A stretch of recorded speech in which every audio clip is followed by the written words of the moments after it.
How to add someone in Telegram. Hey everybody, welcome back to the channel. In today's video I will guide you on how you can add someone on Telegram, so make sure to watch the video till the end. So if you would like to add someone on Telegram, there are two ways. Either you have added them on your contacts and that you have their phone number, or either you need to have their username, know their username if you don't have their phone number. So you can just try to open the Telegram app. If they are on your contacts, you can tap the three lines option, go to contacts. You will see if that contact has a phone number or not, so you can select that and you can talk to them on Telegram in that regard. Otherwise, you can also simply tap the search icon from the top right and search for that person's username even if they are not added on your contacts.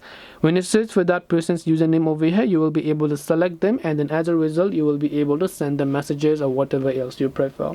This way you can add someone on Telegram. Hope this video was very helpful. If you have got any questions, queries or doubts, feel free to leave them down below. Thank you for watching till the end and see you soon in the next video.